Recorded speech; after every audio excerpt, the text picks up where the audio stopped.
Hello students, आज की class में हम डिस्कस करने वाले हैं separation of primary, secondary and tertiary amines. कि अगर हमारे पास प्राइमरी, सेकेंडरी और टर्सरी अमाइंस का मिक्सर है तो उसको लैब के अंदर हम कैसे सेपरेट कर सकते हैं। तो उसी के लिए हम डिफरेंट मेथड्स अभी यहाँ पे देखने वाले हैं। तो सबसे पहला मेथड है fractional distillation. Fractional distillation based होता है boiling point of the primary, secondary and tertiary amines. ये अभी हम थोड़ी देर में देखेंगे, अभी इसको यहाँ पे हम डिस्कस नहीं कर रहे हैं। जब हम फिजिकल प्रॉपर्टीज देखेंगे अमाइंस की तो वहाँ पे अब ये हम मेथड के बारे में बता पाएंगे। तो इसमें हम क्या करते हैं कि जो भी हमारा मिक्सचर होता है प्राइमरी, सेकेंडरी, टर्सरी अमाइंस का, उसको हम हीट करते हैं। उसमें से जैसे जैसे हमारा टेम्परेचर बढ़ेगा तो हर एक अमाइंस का बॉइलिंग पॉइंट डिफरेंट होता है। इसीलिए जिस अमाइन का बॉइलिंग पॉइंट सबसे कम होगा वो पहले इवेपोरेट होके डिस्टिल हो जाएगी। फिर दूसरे जिस अमाइन में जिसका बॉइलिंग पॉइंट ज़्यादा होगा वो फिर बाद में डिस्टिल होगी। फिर जिस अमाइन का बॉइलिंग पॉइंट सबसे ज़्यादा होगा वो सबसे बाद में डिस्टिल होगी। इसीलिए अलग अलग हमारे पास अमाइंस सेपरेट हो जाएंगी। तो सेकेंड मेथड यहाँ पे है होफमैन मेथड। होफमैन मेथड में क्या होता है, यहाँ पे हम इसको 3 स्टेप में देखने वाले हैं। होफमैन मेथड में क्या होता है कि सबसे पहले स्टेप में हम क्या करवाते हैं कि जो भी हमारा मिक्सचर ऑफ अमाइंस होता है उसको हम रिएक्शन करवाते हैं डाई इथाइल ऑक्जेलेट के साथ। कि जो भी हमारे पास मिक्सर है, जैसे फॉर एग्जांपल ये एक बीकर है, इसमें मिक्सर है हमारे पास प्राइमरी, सेकेंडरी और टर्सरी अमाइन का। तो इस मिक्सर की हम रिएक्शन किसके साथ करवाएंगे, डाई इथाइल ऑक्जेलेट के साथ। अब ये डाई इथाइल ऑक्जेलेट के साथ जब रिएक्शन करेगा प्राइमरी, सेकेंडरी और टर्सरी अमाइन का ये मिक्सर, तो इसके अंदर हम डाई इथाइल ऑक्जेलेट डाल देंगे। तो अब क्या होगा कि इस मिक्सर के अंदर जो प्राइमरी अमाइन होगा वो डाई इथाइल ऑक्जेलेट के साथ रिएक्शन करेगा। और इसमें क्या रिएक्शन होगी, इसकी रिएक्शन से ये ऑक्जेमाइड बन जाएगा, ये ऑक्जेमाइड बनेगा। और ये कैसा होता है, सॉलिड होता है, इसीलिए ये नीचे प्रेसिपिटेट आउट हो जाएगा।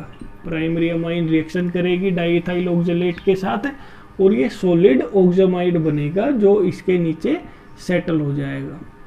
अब इसके अंदर क्या बच गया, सेकेंडरी और टर्सरी अमाइन बच गया। अब सेकेंडरी अमाइन जब डाइइथाइल ऑक्जेलेट के साथ रिएक्शन करेगा तो इसमें क्या होता है कि सिर्फ एक ही ये वाला एस्टर ग्रुप रिएक्ट करता है, ये सिर्फ एक ही रिएक्ट करता है और यहाँ पे बनता है ऑक्जेमिक एस्टर। कि ये तो ऑक्जेमिक ग्रुप हो गया यहाँ पे और ये एस्टर ग्रुप हो गया।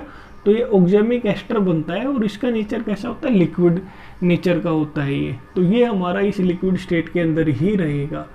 और टर्सरी अमाइन जब रिएक्शन करेगा इस डाइइथाइल ऑक्जेलेट के साथ तो टर्सरी अमाइन की कोई रिएक्शन इसमें नहीं होती है। तो टर्सरी अमाइन डाइइथाइल ऑक्जेलेट के साथ रिएक्शन नहीं करता है और वो भी इस ऊपर वाली लिक्विड लेयर के अंदर ही प्रेजेंट रहेगा। तो अभी आई होप कि समझ में आ गया कि प्राइमरी अमाइन रिएक्शन करेगा डाइइथाइल ऑक्जेलेट के साथ तो ऑक्जेमाइड बनेगा। अब ये रिएक्शन कैसे होती है ये आपको पता होना चाहिए, हमने पहले भी डिस्कस किया है जब हमने कार्बोक्सिलिक एसिड और उसके डेरिवेटिव के बारे में पढ़ा है कि जब भी किसी भी एस्टर ग्रुप के साथ कोई भी अमाइन रिएक्शन करती है तो वहाँ पे अमाइड ग्रुप आ जाता है। यहाँ से एक हाइड्रोजन, यहाँ से ये OR, तो ये ROH ग्रुप यहाँ से निकल जाता है और ये अमाइड ग्रुप यहाँ पे बन जाता है। प्लस में ये ROH, ये RO और एक H, यहाँ से ये एल्कोहल बाहर निकलता है। इसी तरीके से इसमें जब ये ऑक्जेमाइड बना तो ये 2 इथेनॉल के मोलिक्यूल बाहर निकल गए, ये वाले यहाँ से। तो अब क्या होगा कि प्राइमरी अमाइन तो हमारा ऑक्जेमाइड बनाएगा जो सॉलिड स्टेट में है, वो नीचे सेटल हो जाएगा। और सेकेंडरी अमाइन हमारा ऑक्जेमिक एस्टर बनाएगा लिक्विड स्टेट में जो इस लिक्विड लेयर के अंदर प्रेजेंट रहेगा। और टर्सरी अमाइन कोई भी रिएक्शन नहीं करता है, tertiary amine does not react with the diethyl oxalate. तो यहाँ पे नो रिएक्शन होगी। तो अब क्या होगा, ये तो हमारा फर्स्ट स्टेप था कि हमने मिक्सचर जो था अमाइंस का उसकी रिएक्शन करवा दी है डाइइथाइल ऑक्जेलेट के साथ। अब सेकंड स्टेप में हम क्या करवाते हैं कि जो भी हमारा रिएक्शन मिक्सचर है उसको डिस्टिल करेंगे। ये जो रिएक्शन मिक्सचर है इसको डिस्टिल कर लेंगे। ये तो सॉलिड स्टेट में दिखाई दे रहा है, इसको तो हम वापस अलग कर लेंगे। इसको जब डिकैन करेंगे तो ये लिक्विड लिक्विड अलग हो जाएगा, ये नीचे सॉलिड हमारा बच जाएगा। तो ये जो लिक्विड यहाँ पे अलग हमने किया है दूसरे बीकर के अंदर, ये जो लिक्विड आ जाएगा इसको हम क्या करेंगे, डिस्टिल कर लेंगे। इसको जब डिस्टिल करेंगे तो हमारा सॉलिड तो ये नीचे बच गया था, ये इसको हम बोलते हैं रेसिड्यू। ये जो लिक्विड था हम क्या कर सकते हैं, या तो फिर ये जो पूरा लिक्विड, ये जो पूरा बीकर है, इसी को हम यहाँ पे ये जो इसके अंदर जो कंटेंट है इसको डिस्टिल करेंगे। तो यहाँ पे ये जो लिक्विड है ये तो इवेपोरेट हो जाएगा, नीचे सिर्फ क्या बच जाएगा, सॉलिड। तो ये जो नीचे सॉलिड बचता है उसको रेसिड्यू बोलते हैं। डिस्टिलेशन में जो नीचे सॉलिड बच जाता है या जो भी बचा हुआ मटेरियल रह जाता है उसको रेसिड्यू बोलते हैं। और जो डिस्टिल होके इवेपोरेट होके दूसरी तरफ जिसको हम कलेक्ट कर लेते हैं उसको हम बोलते हैं डिस्टिलेट। तो ये तो हमारा जो ऑक्सामाइड था, ये जो नीचे सॉलिड था, ये तो हमारा रेसिड्यू की तरह रह जाएगा। और जो टर्सरी अमाइन इस लिक्विड के अंदर क्या थी, अनरिएक्टेड टर्सरी अमाइन, ये जो टर्सरी अमाइन थी ये थी, और ये क्या था, ऑक्जेमिक एस्टर, और क्या है, ऑक्जेमिक एस्टर। तो ये दोनों हमारे क्या हो जाएंगे, डिस्टिलेट हो जाएंगे। अब एक बार इसको ध्यान से देखना कि हमने क्या किया है कि ये हमारे पास मिक्सर था यहाँ पे प्राइमरी, सेकेंडरी और टर्सरी अमाइन का। उसमें से जब प्राइमरी अमाइन की रिएक्शन की डाइइथाइल ऑक्सलेट के साथ तो वो तो सॉलिड यहाँ पे ऑक्सामाइड बना, वो सॉलिड नीचे यहाँ पे सेटल हो गया। और इस लिक्विड के अंदर क्या है, ऑक्जेमिक एस्टर है और क्या है, टर्सरी अमाइन। यहाँ पे ऑक्जेमिक एस्टर है, ऑक्जेमिक एस्टर प्लस में क्या है, टर्सरी अमाइन है। इसको अब हम क्या कर रहे हैं, यहाँ पे डिस्टिल कर रहे हैं। डिस्टिलेशन में हम क्या करते हैं, इसको गर्म करेंगे। तो गर्म करेंगे तो ये जो लिक्विड है ये इवेपोरेट होगा। ये जो लिक्विड इवेपोरेट होगा तो इसको कंडेंस कर लेंगे। इधर से ये लिक्विड इवेपोरेट होगा, यहाँ पे किसी दूसरे बीकर में इसको कंडेंस कर लेंगे। तो यहाँ पे अब क्या होगा, जब इसको हम गर्म कर रहे हैं तो सबसे पहले इस लिक्विड के अंदर ऑक्जेमिक एस्टर भी है और टर्सरी अमाइन भी। तो जब इसको गर्म करेंगे तो टर्सरी अमाइन का जो बॉइलिंग पॉइंट है वो कम होता है। टर्सरी अमाइन का जो बॉइलिंग पॉइंट है वो कम होता है ऑक्जेमिक एस्टर से। तो यहाँ ऑक्जेमिक एस्टर है, टर्सरी अमाइन है, तो इसलिए टर्सरी अमाइन पहले ही इवेपोरेट होगा और इधर से जाके इधर दूसरे बीकर में कलेक्ट हो जाएगा। तो उसको हम सेपरेट कर लिया है अभी यहाँ पे। अब यहाँ पे क्या बच गया, ऑक्जेमिक एस्टर। जब और इसको ज़्यादा देर तक गर्म करेंगे तो ऑक्जेमिक एस्टर भी यहाँ से लिक्विड से वेपर बनेगा और यहाँ कंडेंस होके फिर वापस किसी दूसरे बीकर में इसको कलेक्ट कर लेंगे। तो यहाँ पे हमारा ये नीचे जो सॉलिड आखिरी में बचा रह जाएगा वो रेसिड्यू होगा। उसको क्या बोलते हैं, रेसिड्यू। रेसिड्यू के अंदर क्या होगा, ऑक्सामाइड, टर्सरी अमाइन हमारा वापस इधर कलेक्ट हो गया एक बीकर में और किसी दूसरे बीकर के अंदर ये ऑक्जेमिक एस्टर कलेक्ट हो गया। तो तीनों कंपोनेंट अब हमने अलग कर लिए हैं। लेकिन अब हमारे पास डायरेक्टली अमाइन नहीं बना है, अमाइन तो सिर्फ टर्सरी अमाइन बना है। तो टर्सरी अमाइन यहाँ पे बिल्कुल अलग, ये एक बीकर के अंदर तो क्या हो गया हमारा कलेक्ट, टर्सरी अमाइन, और किसी दूसरे बीकर के अंदर हमारा क्या है, ऑक्जेमिक एस्टर कलेक्ट हो गया इधर। और ये जो बीकर है इसके अंदर हमारा क्या बच गया है, इधर इसके अंदर बच गया है ऑक्सामाइड, ये ऑक्सामाइड बच गया है। तो टर्सरी अमाइन हमारा बिल्कुल अलग हो गया, ऑक्जेमिक एस्टर और ऑक्जेमिक अमाइड यहाँ पे, ऑक्सामाइड यहाँ पे अलग हो गए हैं। तो अब क्या होगा, इनमें से ऑक्जेमिक एस्टर और ये ऑक्सामाइड में से हमें प्राइमरी और सेकेंडरी अमाइन को बाहर निकालना है। अभी तो ये कंपाउंड की फॉर्म में, इनमें से हमें प्राइमरी अमाइन बाहर निकालना है, इसमें से हमें सेकेंडरी अमाइन बाहर निकालना है। तो थर्ड स्टेप में क्या करते हैं हम कि जो प्राइमरी और सेकेंडरी अमाइन है उसको रिकवर करेंगे bye hydrolysis of their derivative. ये किसके डेरिवेटिव है, ये सेकेंडरी अमाइन का डेरिवेटिव है, ये प्राइमरी अमाइन का डेरिवेटिव है। इनमें से हम किसको अलग करेंगे, प्राइमरी और सेकेंडरी अमाइन को। वो कैसे अलग किया जाएगा, इनकी हाइड्रोलिसिस करवा देंगे KOH का यूज करके। तो जब हम ऑक्जेमिक, ये जो हमारा ये यहाँ पे क्या है, ऑक्सामाइड है, ये हमारा यहाँ पे ऑक्सामाइड है,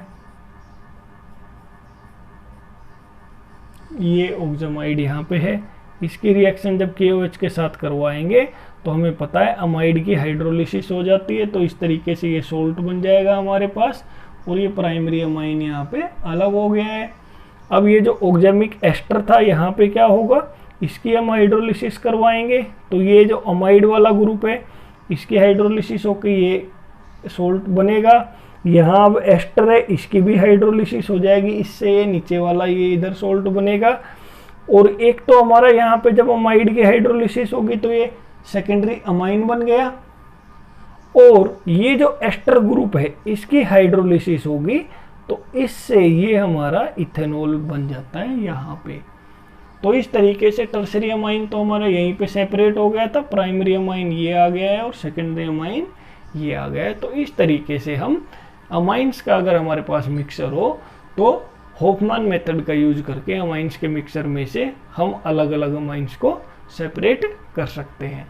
इसके बाद एक और मेथड यूज किया जाता है फ्रीक्वेंटली लेबोरेटरी में अमाइंस के मिक्सर को सेपरेट करने के लिए, और इस मेथड का यूज करके हम ये भी इस चीज़ का भी टेस्ट कर सकते हैं कि कोई भी जो अमाइन हमें गिवन है वो प्राइमरी है, सेकेंडरी है या फिर टर्सरी।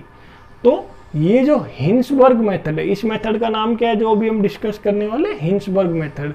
ये सेपरेशन के लिए तो यूज होता ही होता है, साथ में ये आइडेंटिफिकेशन के लिए भी यूज होता है कि इस मेथड का यूज करके हम ये भी फाइंड आउट कर सकते हैं कि कोई भी अमाइन जो हमें दिया हुआ है वो प्राइमरी है, सेकेंडरी है या फिर टर्सरी। तो दो काम हो सकते हैं इस मेथड से, एक तो सेपरेशन और एक आइडेंटिफिकेशन। तो अब यहाँ पे हम सेपरेशन वाला टॉपिक यहाँ पे डिस्कस करने वाले हैं।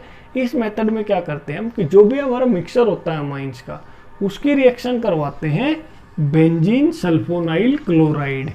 ये स्ट्रक्चर होती है बेंजीन सल्फोनाइल क्लोराइड की, कि जो भी हमारा अमाइन का मिक्सचर है उसकी रिएक्शन किससे करवा रहे हैं, बेंजीन सल्फोनाइल क्लोराइड के साथ।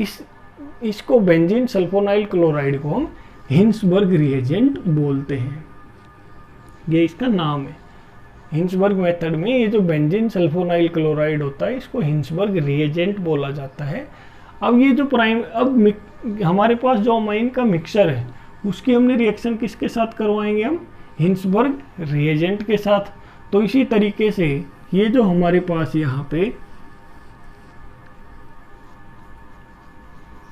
ये इसको ऐसे दिखा देते हैं हम यहाँ पे कि ये हमारे पास एक बीकर है, इसके अंदर प्राइमरी, सेकेंडरी और टर्सरी अमाइन है। इस मिक्सर की हम रिएक्शन किसके साथ करवाएंगे, बेंजीन सल्फोनाइल क्लोराइड। इसके अंदर हम क्या डाल देंगे, बेंजीन सल्फोनाइल क्लोराइड। तो जब इसके अंदर बेंजीन सल्फोनाइल क्लोराइड डालेंगे तो इसके अंदर जो प्राइमरी अमाइन होगा वो प्राइमरी अमाइन इस बेंजीन सल्फोनाइल क्लोराइड के साथ रिएक्शन करेगा। ये जो बेंजीन सल्फोनाइल क्लोराइड डालते हैं इसके साथ में हम KOH और डालते हैं। बेसिक मीडियम में ये रिएक्शन करवाई जाती है। तो ये जो बेसिक मीडियम यहाँ पे दिखाया हुआ है, तो जब primary amine benzene sulfonyl chloride के साथ रिएक्शन करेगा तो यहाँ से एक H निकलेगा और यहाँ से Cl, तो ये -HCl हो जाएगा और ये अमाइड लिंकेज यहाँ पे आ जाती है। ये अमाइड लिंकेज यहाँ पे बन जाती है, इसको बोलते हैं एल्काइल बेंजीन सल्फोनमाइड। ये एल्काइल ग्रुप है R, ये बेंजीन, ये सल्फोन अमाइड ग्रुप है। तो ये बेंजीन सल्फोनमाइड यहाँ पे बन जाता है। इसकी रिएक्शन फिर KOH के साथ होगी। तो KOH हमारा क्या है, एक बेस है, और यहाँ पे इस नाइट्रोजन पे जो हाइड्रोजन जुड़ा हुआ है इसका नेचर कैसा होता है, एसिडिक। ये इस तरीके से यहाँ पे हाइड्रोजन जुड़ा हुआ है, इसका नेचर कैसा होता है, एसिडिक। अब एसिडिक क्यों होता है, क्योंकि ये जो सल्फोनाइल जो ग्रुप है ये स्ट्रॉन्ग इलेक्ट्रॉन विदड्रॉइंग ग्रुप है, ये इलेक्ट्रॉन्स को अपनी तरफ विड्रॉ करता है, इसीलिए इस हाइड्रोजन की जो एसिडिक स्ट्रेंथ है वो इंक्रीज हो जाती है। जब बेस के साथ हम रिएक्शन करवाएंगे तो ये बेस यहाँ से इस हाइड्रोजन को इजीली निकाल लेगा और ये नाइट्रोजन के ऊपर नेगेटिव चार्ज आ जाएगा, और इसको बैलेंस करने के लिए यहाँ पे ये जो K पॉजिटिव था वो यहाँ पे आ जाएगा। तो ये एक वाटर सोल्यूबल पोटाशियम सोल्ट बन गया है, किसका, सल्फोनमाइड का। This is water soluble. Water soluble क्यों है, क्योंकि ये आयनिक कंपाउंड, ये सोल्ट है, जितने भी सोल्ट होते हैं वो वाटर सोल्यूबल होते हैं। तो ये वाटर सोल्यूबल सोल्ट बन गया है सल्फोनमाइड का।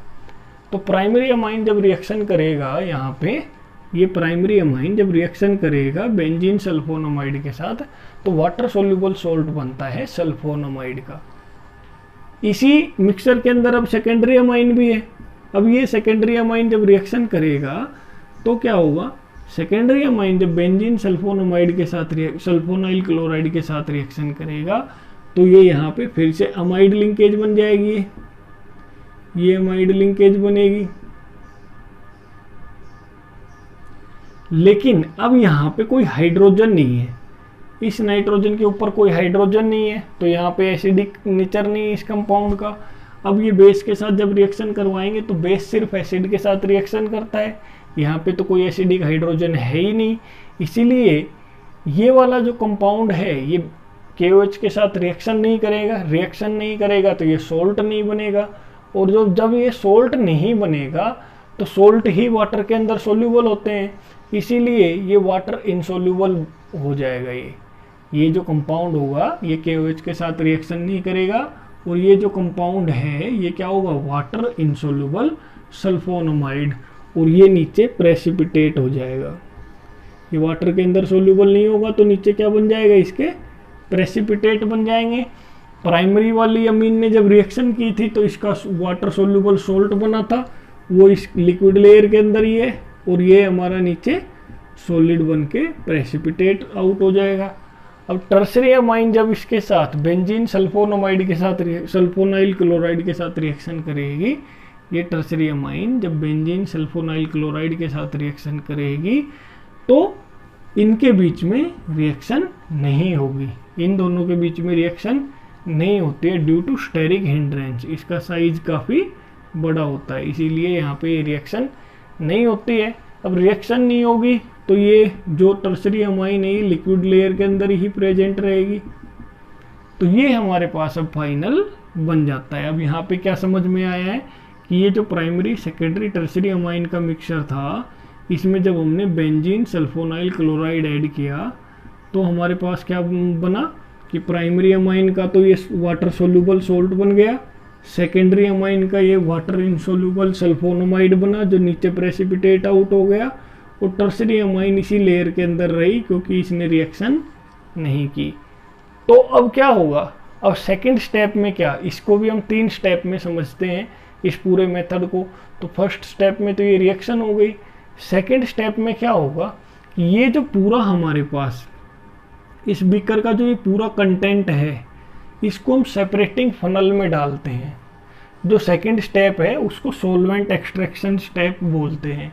इसमें हम क्या करेंगे कि ये जो इस बीकर के अंदर जितना भी ये मटेरियल है पूरा, ये जो मिक्सचर है, इसको हम किस में डाल देंगे, सेपरेटिंग फनल में। और सेपरेटिंग फनल में पहले क्या होता है, ईथर हम लेके रखते हैं कि ये एक सेपरेटिंग फनल दिखने में कैसी होती है, इस तरीके की होती है। इसके अंदर हम ईथर लेंगे और उस ईथर के अंदर ये पूरा बीकर का सारा जो मटेरियल है वो हम इसमें डाल देंगे। तो अब क्या होगा, यहाँ पे 2 लेयर बन जाएगी। इसके अंदर हमारा वाटर था और इस सेपरेटिंग फनल में पहले क्या था, ईथर। जब दोनों को मिक्स किया तो वाटर और ईथर एक दूसरे में सोल्यूबल नहीं होते हैं, तो 2 लेयर यहाँ पे बन गई। ऊपर वाली लेयर में ये ईथर लेयर बोलते हैं और नीचे वाली लेयर को एक्वस लेयर बोलते हैं। तो इस सेपरेटिंग फनल में 2 लेयर बन गई, एक एक्वस लेयर और एक ईथर लेयर। अब क्या होगा कि जो ईथर लेयर होती है, मतलब पहले हम ये देख लेते हैं, जो एक्वस लेयर है नीचे क्या है, ये हमारी एक्वस लेयर है। तो एक्वस लेयर का मतलब वाटर वाली लेयर। और ये जो हमारा कंपाउंड था यहाँ पे प्राइमरी अमीन का, ये जो सल्फोनामाइड जो सोल्ट बना है यहाँ पे, ये सोल्ट है तो ये वाटर सोल्यूबल होगा। तो प्राइमरी अमाइन वाला ये जो सोल्ट है ये किस में मिलेगा, एक्वस लेयर में, क्योंकि ये कैसा है, वाटर सोल्यूबल है। सेकेंडरी अमाइन का ये जो सल्फोनामाइड बना है ये वाटर इनसोल्यूबल होता है। टर्सरी अमाइन भी वाटर इनसोल्यूबल होती है, इसीलिए जो सेकेंडरी अमाइन का जो सोल्ट है ये सल्फोनामाइड है ये, और जो टर्सरी अमाइन है ये किस में मिलेंगी, ईथर लेयर के अंदर।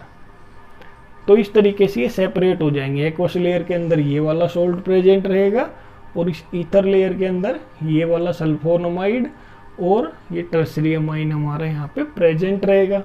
तो अब ये 2 अलग अलग लेयर है, ऊपर की लेयर अलग है, नीचे की अलग है। तो इस नोब को हम ओपन करेंगे यहाँ से एक बीकर के अंदर तो हम ये नीचे वाली पूरी लेयर को खाली कर लेंगे। तो यहाँ पे एक बीकर के अंदर तो हमारे पास क्या आ गया, एक बीकर के अंदर ये सल्फोन प्राइमरी अमाइन का सोल्ट आ गया, प्राइमरी अमाइन सोल्ट। और दूसरे बीकर के अंदर ये वाली लेयर को खाली कर लेंगे, ऊपर वाली को। इसके अंदर हमारे पास सेकेंडरी अमाइन का सोल्ट, साथ में टर्सरी अमाइन आ गया है। तो अब दो चीजें अलग हो गई है हमारे पास यहाँ पे। एक तो ये वाला सोल्ट हमने अलग कर लिया है, और ये सल्फोनामाइड और इसके साथ में टर्सरी अमाइन हमारा ये दूसरे वाले बीकर में अलग हो गया है। अब हम क्या करेंगे कि ये सब अलग हो गए हैं, तो अब क्या होगा, इसको हम डिस्टिल कर देंगे। इस वाले को क्या करेंगे, डिस्टिल करेंगे। इस बीकर के अंदर क्या है, इस बीकर के अंदर सेकेंडरी अमाइन, इसके अंदर है sulphonamide of secondary amine, plus में क्या है इसमें टर्सरी अमाइन। अब इसको हम डिस्टिल करेंगे, तो इसको जब नीचे से ऐसे गर्म करेंगे, डिस्टिलेशन का मतलब लिक्विड को हम हीट करते हैं, तो वो लिक्विड इवेपोरेट होगा। इवेपोरेट होगा तो फिर बाद में उसको कंडेंस कर लेंगे, तो वो वापस से दूसरे बीकर में हमारे पास लिक्विड कंडेंस होने के बाद आ जाता है। तो ये प्रोसेस होती है डिस्टिलेशन में। तो जब इसको हम हीट करेंगे तो टर्सरी अमाइन का जो बॉइलिंग पॉइंट है वो काफ़ी कम होता है। तो टर्सरी अमाइन यहाँ से बॉइल होकर दूसरे बीकर में इसको कंडेंस कर लेंगे। तो ये टर्सरी अमाइन हमारा अलग हो गया।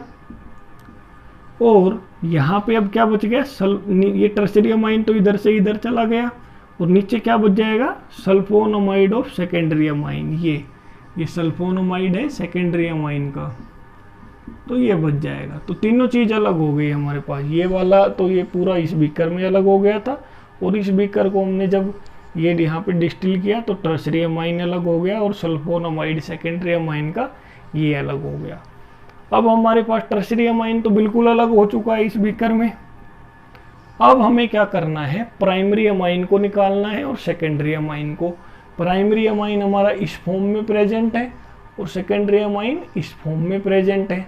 अब इस सोल्ट में से हमें क्या निकालना है, प्राइमरी अमाइन, और इस सोल्ट में से हमें क्या निकालना है, सेकेंडरी अमाइन। वो कैसे करते हैं कि ये जो हमारे पास सोल्ट है, ये जो सोल्ट है प्राइमरी अमाइन के सल्फोनामाइड का, इसको हम एसिडिफाई करेंगे। थर्ड स्टेप में अब हम क्या कर रहे हैं, recovery of primary amine and secondary amine from their derivative. इस सोल्ट से प्राइमरी अमाइन निकाल लेंगे और इससे हम सेकेंडरी अमाइन निकाल लेंगे। तो कैसे करते हैं, ये जो सोल्ट है प्राइमरी अमाइन का, इसकी हम एसिडिक वाटर के साथ रिएक्शन करवाएंगे। ये जो HCl है इसके साथ रिएक्शन करवाएंगे, तो यहाँ पे इसकी हाइड्रोलिसिस हो जाएगी। और ये जो सल्फोनामाइड है इसकी हाइड्रोलिसिस से सल्फोनिक एसिड बनेगा, बेंजीन सल्फोनिक एसिड, और साथ में ये प्राइमरी अमाइन का सोल्ट बन जाएगा RNH2.HCl। अब यहाँ पे इसके साथ में HCl भी प्रेजेंट है, HCl एसिड है, तो इसको रिमूव करने के लिए इसकी बेस के साथ रिएक्शन करवाएंगे। तो ये HCl यहाँ से रिमूव हो जाएगा और प्राइमरी अमाइन हमारे यहाँ पे अलग हो जाएगा। अब ये जो सेकेंडरी अमाइन का सल्फोनामाइड है, इसमें से हमें क्या निकालना है, सेकेंडरी अमाइन निकालना है। तो यहाँ से जब इसकी रिएक्शन HCl के साथ करवाएंगे तो फिर इसकी हाइड्रोलिसिस होगी, और ये पहले बेंजीन सल्फोनिक एसिड बनेगा। दोबारा एक तो ये बेंजीन सल्फोनिक एसिड बन गया है यहाँ पे, दूसरा ये जो है ये हमारा सेकेंडरी अमाइन बना, लेकिन साथ में इसके साथ HCl भी प्रेजेंट है। तो इस HCl को हटाने के लिए यहाँ पे फिर इसकी बेस के साथ रिएक्शन करवाएंगे। ये एसिड है और ये बेस है, ये एक दूसरे को न्यूट्रलाइज कर देंगे, तो HCl यहाँ से हट जाएगा और ये सेकेंडरी अमाइन हमारे पास यहाँ पे अलग हो जाएगा। तो इस तरीके से हम प्राइमरी, सेकेंडरी और टर्सरी अमाइन को हिंसबर्ग मेथड का यूज करके सेपरेट कर सकते हैं। टर्सरी अमाइन हमारा यहाँ पे सेपरेट हो गया था, प्राइमरी अमाइन ये सेपरेट हो गया और सेकेंडरी अमाइन यहाँ पे सेपरेट हो गया। तो यहाँ पे आज के लेक्चर में हमने देखा है कि प्राइमरी, सेकेंडरी और टर्सरी अमाइन के मिक्सचर में से हम प्राइमरी, सेकेंडरी और टर्सरी अमाइंस को कैसे सेपरेट कर सकते हैं।